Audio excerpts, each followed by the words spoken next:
Bon les amis, faut le dire, jusqu'à présent quand on parlait de Renault, ce n'était pas spécialement pour mettre leur système multimédia en avant. Déjà, est-ce qu'on parlait de Renault pour les mettre en avant? Pas vraiment.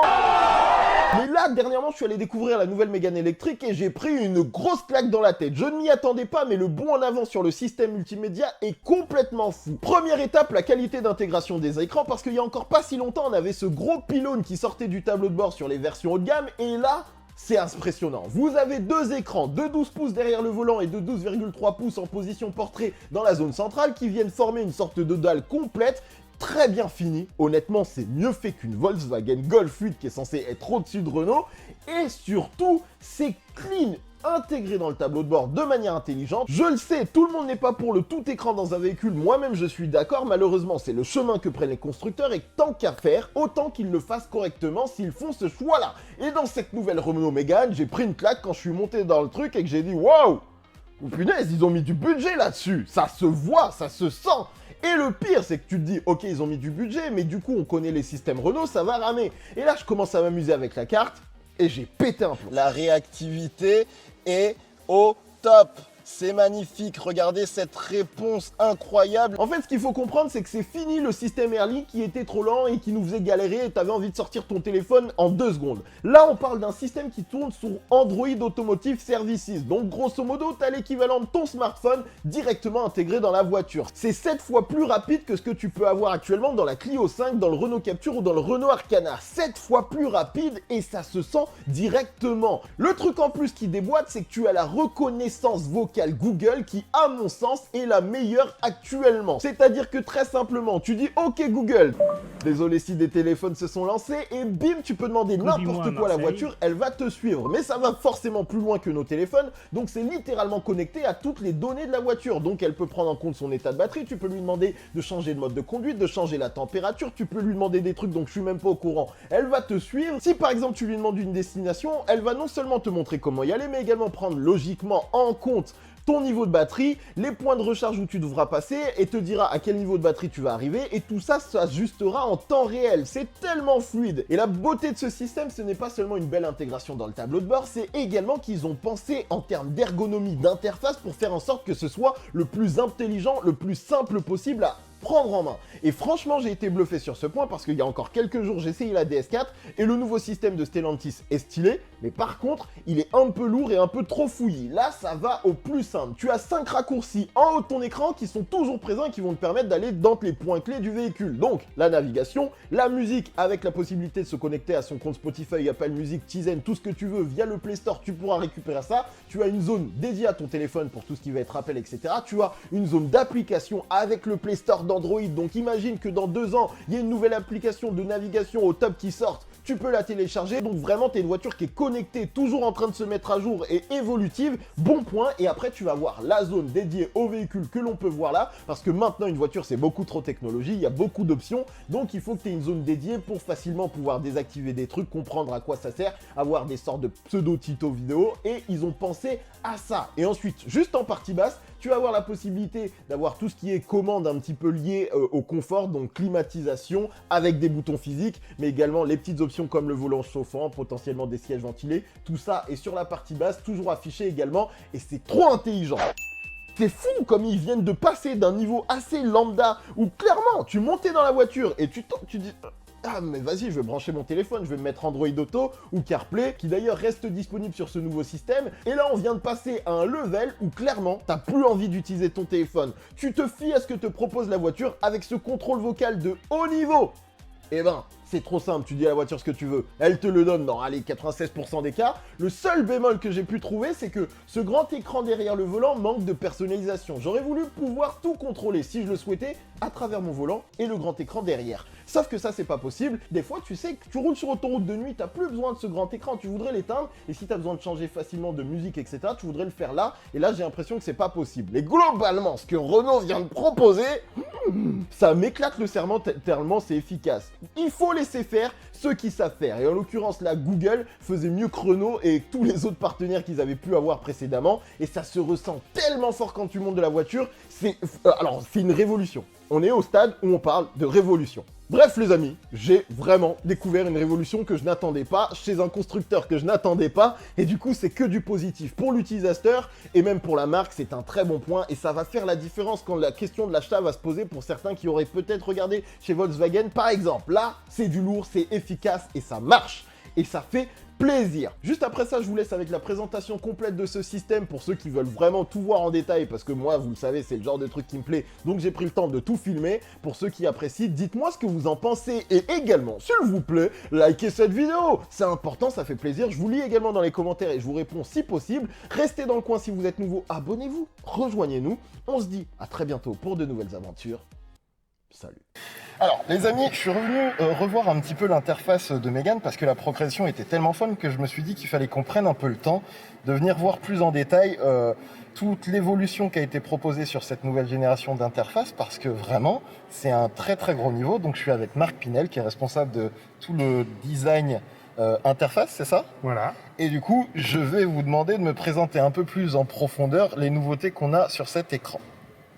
Tout à fait. Alors, en fait, on parle du système qu'on appelle Open Airlink. Ok. C'est la 4e génération de notre système. On a commencé en 2012 avec Airlink 1, Airlink 2, MyLink et maintenant Open Airlink. Et donc, on a essayé de garder le concept global, mais vraiment en capitalisant sur ce qu'on apprenait de nos clients et des habitudes, en essayant vraiment de focaliser tout le développement sur la simplification. Ok. On veut vraiment faire en sorte qu'en 1 ou 2 clics, on puisse accéder à ce qu'on a besoin et les actions les plus courantes soient vraiment à portée de main. Ouais. La grosse révolution, c'est qu'on a construit ce système sur une base Android et qu'on a intégré les Google Automotive Services, c'est-à-dire Google Maps, Google Assistant et Google Play Store. Ouais. Et il est à l'écoute. Il est à l'écoute. Excusez-moi, je ne comprends pas. Donc ce qu'on voit ici, c'est ce qui caractérise nos systèmes de plusieurs générations, ce qu'on appelle l'écran Home, qui résume un petit peu toutes les applications en cours de fonctionnement. Ouais. Donc on a la carte qui utilise les 2 tiers de l'écran et on a 2 widgets en bas. On avait déjà ce système-là dans des précédents systèmes, mais avec plusieurs pages. Et on s'est rendu compte que finalement, plusieurs pages, ça amenait de la personnalisation certes, mais beaucoup de complications. Ouais. Et que les clients, ne l'utilisaient pas forcément et en plus ne savaient pas forcément que c'était là. Pareil pour les widgets, on a simplifié au minimum, on n'a mis que 2. Et l'avantage derrière ça, c'est que, en fait, en 2 clics, un appui long, puis un autre clic, par exemple ici. On peut le changer, et c'est vrai que c'est très rapide. Immédiatement.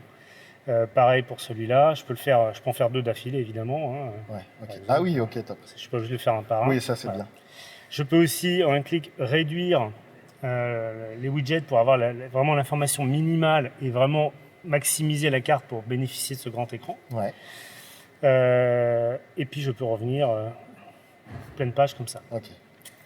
La grosse nouveauté technique aussi, c'est la puissance de calcul qu'on a mis derrière. Oui, c'est ce que je suis en train de me dire, c'est que ça a l'air de dépoter en fait. Ça va très très vite, ça va 7 fois plus vite que le système qui vient d'être lancé sur Clio. Ça fait du bien. Donc on le voit là, dès que je commence à manipuler la carte, on est sur un niveau smartphone. Voilà, c'est vraiment très réactif. Gamme, puisque l'idée c'est, si on a fait un partenariat avec Google, c'est vraiment pour le client de s'assurer qu'il ne va pas être obligé de rapprendre un système. C'est-à-dire que finalement, toutes les habitudes qu'il a avec Google Maps, ou on va voir avec d'autres applications comme Spotify et autres, il les retrouve.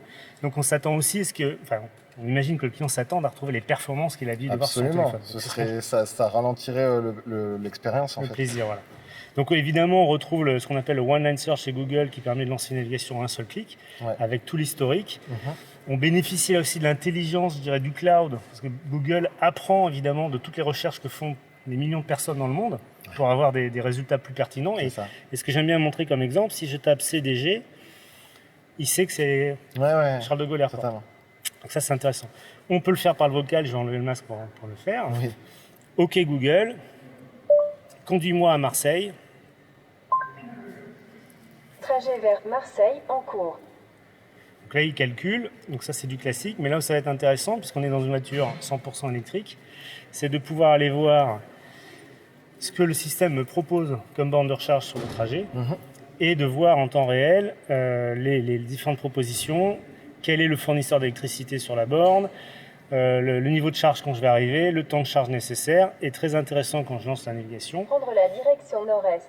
À tout moment, ce qui va me rester comme charge à l'arrivée. Et est-ce que, sachant que là on est quand même sur une interface qui se ressemble 100% à Google Maps, vu que là on est lié à la voiture, typiquement les 12% que je vois là, il va s'adapter à ce qui se passe sur la voiture? Complètement. C'est-à-dire que s'il y a beaucoup de vent dans le nez de la voiture et je consomme plus qu'à l'habitude, ou alors je conduis très sportif parce que j'accélère un peu fort, en temps réel, il va réadapter la consommation et il va peut-être me proposer un arrêt de moins, un arrêt de plus en fonction de la conduite que j'adapterai.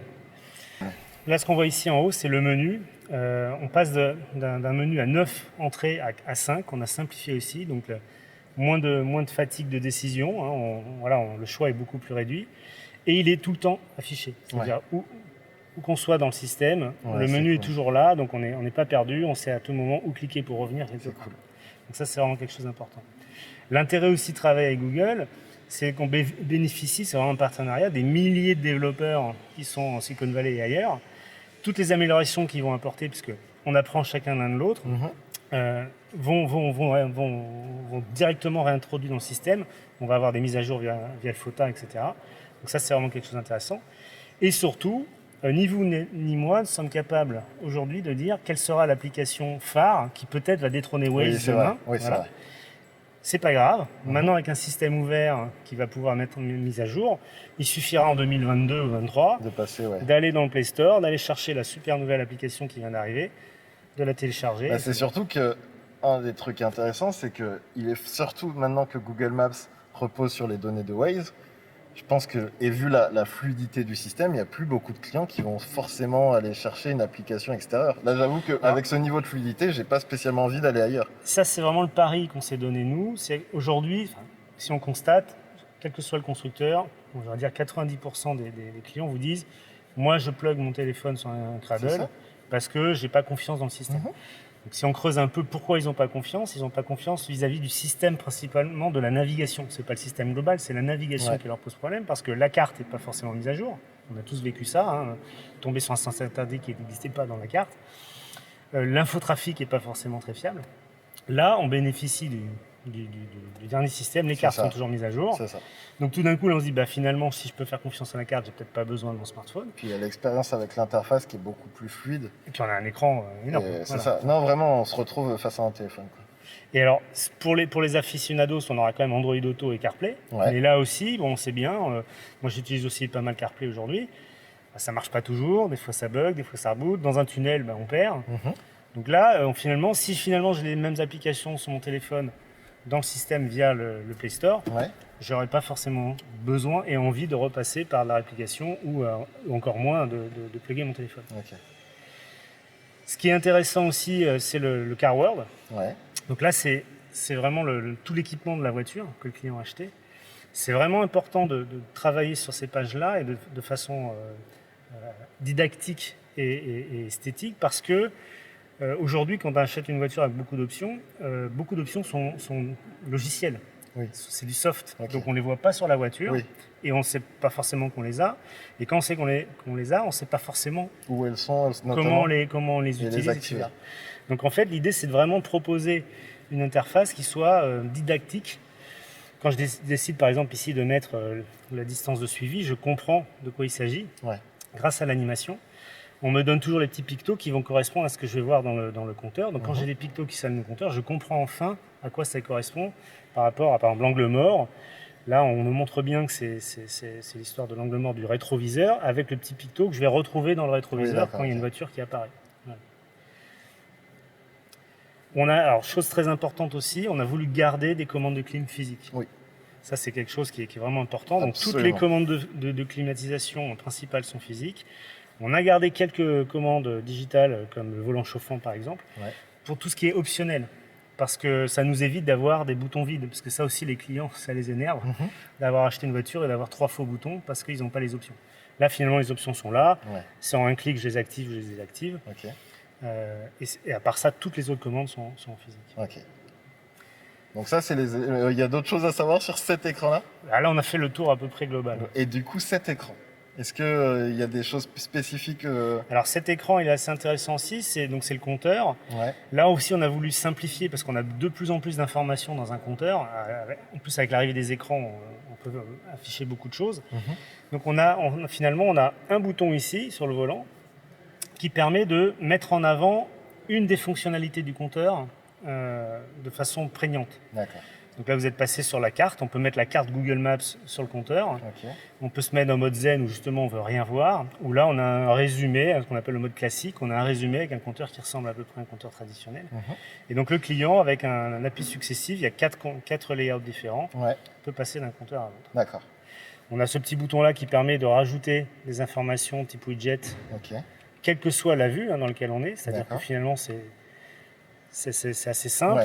Ce qui est important aussi, c'est que toutes les commandes qui sont ici commandent ce qui se passe à droite de l'écran et toutes les commandes de gauche commandent ce qui se passe à gauche. Ok, d'accord. Donc il y a une espèce d'organisation mémotechnique pour faciliter où est-ce que je regarde quand je touche un bouton. Ok.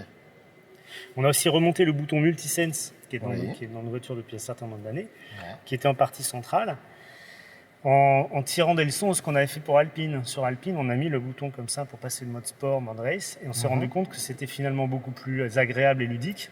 Et le client, finalement, s'amusait plus avec les modes. Moi, je trouve ça plus intéressant de l'avoir toujours à portée de main. On garde les yeux sur la route, les mains sur le volant, et on s'amuse sur un même trajet à changer d'un mode à l'autre, parce que finalement, quand on se met en mode sport, mode éco, ça ne va pas forcément correspondre à 2 heures de trajet, ça peut correspondre à un petit quart d'heure. Oui, c'est ça, ça peut être une petite session. Et souvent, on a un peu l'impression que c'est le bouton qui a été installé au dernier moment, là où il restait de la place. Ça peut être ça, oui.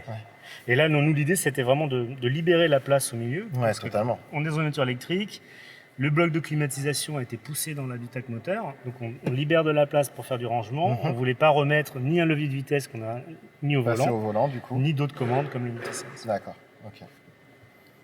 Ce qui est intéressant, je peux revenir aussi sur le Google Assistant. On a vu qu'on pouvait commander des choses, on va dire, dans le monde de Google, mais on a aussi travaillé avec Google pour avoir des commandes spécifiques à la voiture. Par exemple, OK Google, monte la température à 21 degrés. Compris, je règle la température à 21 degrés. Donc des commandes comme ça spécifiques à la voiture, on en a plusieurs. On pourra mettre le siège chauffant, le volant chauffant, changer de station. Et ça me fait penser que typiquement quelqu'un qui a un Google Assistant chez lui et qui l'a connecté à son aspirateur, par exemple. Est-ce que via la voiture connectée à son compte, il peut donner l'ordre de le lancer à la maison? Je pense pas aujourd'hui, mais c'est une question intéressante. Ça fait partie des choses qu'on doit creuser avec Google. Ok, d'accord. Parce que, je me dis qu'en fait, on est tellement proche de ce qu'on peut faire avec son téléphone et son compte Google d'une certaine manière, que si on peut arriver à ce niveau de commande, ou théoriquement, parce que par exemple, on peut être à la maison, se dire, demander combien de temps on va prendre un itinéraire, et en général, Google après demande si on veut l'envoyer à son téléphone. Et du coup, là, est-ce que on pourra l'envoyer à sa voiture, par exemple? Alors, on a une application MyRenault. Qui va nous permettre de programmer des navigations à l'avance, qu'on soit chez soi ou ailleurs. Et quand on arrivera là, via le centre de notification, on retrouvera dans MyRenault est identifié là, on aura un certain nombre de notifications, comme dans un smartphone, sur mes rendez-vous, sur la navigation que j'ai programmée. Il n'y en aura plus qu'à la lancer. D'accord, ok. On a tout vu? On a tout vu. Eh ben, c'est magnifique, merci beaucoup. C'était top. Et c'est cool d'avoir ça. Vraiment, c'est très très cool de passer ce niveau-là. C'est des points qui sont mine de rien importants, surtout vu la place de la techno. Donc, trop bien. Merci beaucoup. De rien.